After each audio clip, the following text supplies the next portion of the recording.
singular privilege to be the first American president welcomed here. If you think about it, it's a lot of presidents and first, and maybe that's going to be the last time. I hope it is, actually. But I just stood in line and shook about 150 hands.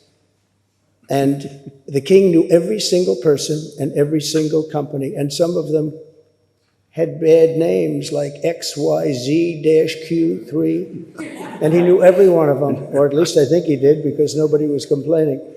I was very impressed with that. Your Majesty, Melania and I are deeply grateful to you and Queen Camilla for your extraordinary graciousness. And to William and Kate, thank you so much. It's been so great being with you today. Thank you very much. Appreciate it. It's a singular privilege to be the first American president welcomed here. And if you think about it, it's a lot of presidents, and this was the second state visit. And that's the first, and maybe that's going to be the last time. I hope it is, actually. But this is truly one of the highest honors of my life. Such respect for you and such respect for your country. For many decades, His Majesty the King has epitomized the fortitude, nobility, and the spirit of the British monarchy and the British people. He's dedicated himself to preserving the glory and unique character of this kingdom, restoring life to the rivers and streams, supporting the works of its artists and composers, planting trees and gardens in its countryside. And I just visited one of the most beautiful I've ever seen that you just completed, and protecting the architectural integrity of cities, villages, and towns. He has uplifted the poor, cared for rural farmers, and tended to wounded veterans like nobody else. I'll tell you that I just stood in line and shook about 150 hands. And the king knew every single person and every single company, and some of them had bad names like XYZ-Q3, and he knew every one of them, or at least I think he did, because nobody was complaining. I was very impressed with that. But I just want to say that His Majesty has also raised a remarkable son in His Royal Highness, Prince of Wales. Really amazing. We've gotten to know you, and I think you're going to have an unbelievable success in future. Melania and I are delighted to visit again with Prince William and to see Her Royal Highness, Princess Catherine, so radiant and so healthy, so beautiful. It's really a great honor. Thank you. Many years ago, His Majesty opened his archives to a biographer. Among the documents was a letter from 1993 in which he described the patriotism and guided his many projects. He wrote that he was, quote, entirely motivated by a desperate desire to put the great back into Great Britain. In the finest tradition of British sovereigns, he has given his whole heart, everything he's got, to those parts of Britain that are beyond the realm of mere legislation. It's not easy, but which define its essence and its virtue, its harmony, and its soul.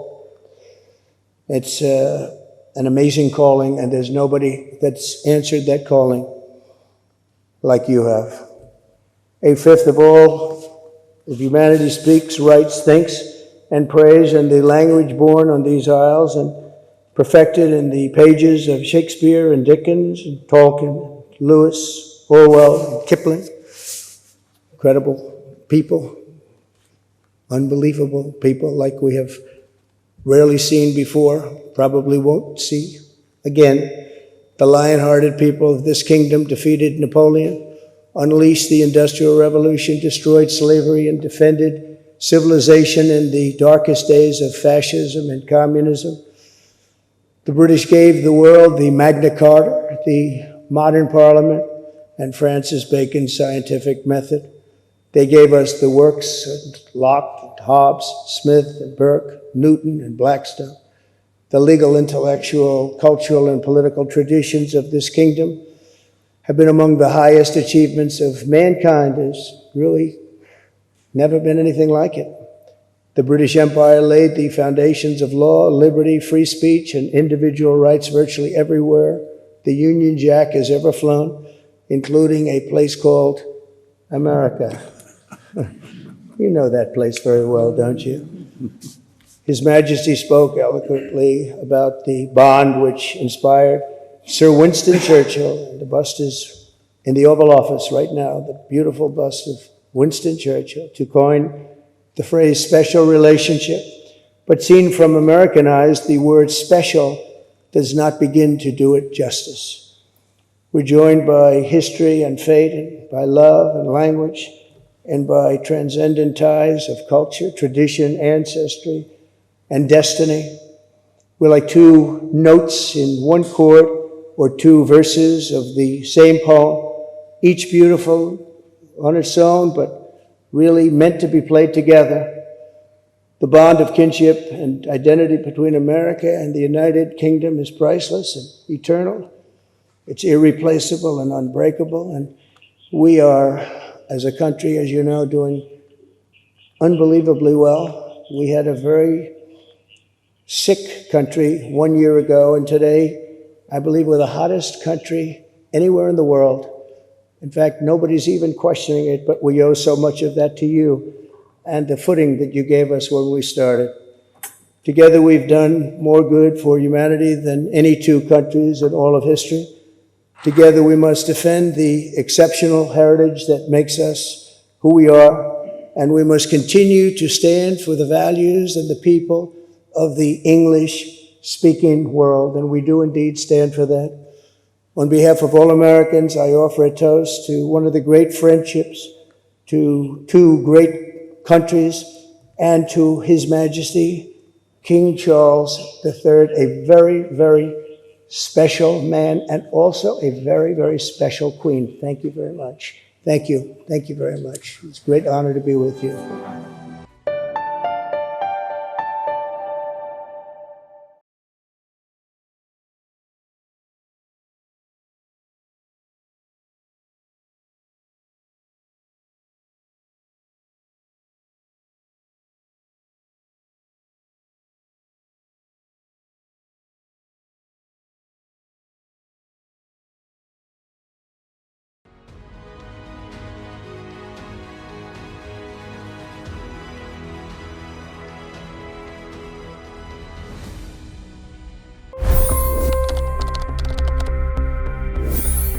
$25 crore गरीब गरीबी को परास्त करके बाहर निकले। For the good of our nation, let's work together and let's truly make America great again. The fastest news breaks. Requested PM saying that look, you will have to speak to Putin and to Zelensky. The biggest news makers. The relationship with India is probably the most important bilateral relationship the US will have for the rest of this century. The capital delivered quite an election result today. Expert analysis. The million-dollar question today is how to stop this dance of death. Ground reports. I'm standing at the crossroad of the Kumbh Mela. Behind me are more than 100 entry ghats. Long-form interviews. Exclusionary politics is reflected in Manipur case as well. You don't bother because this is a small state. Deep dive into burning issues. It's often said DRC could be the richest country in the whole world. It's because of what sits underneath. Why exactly did the US topple the Sheikh Hasina government? HT videos. We don't just break news, we break it down.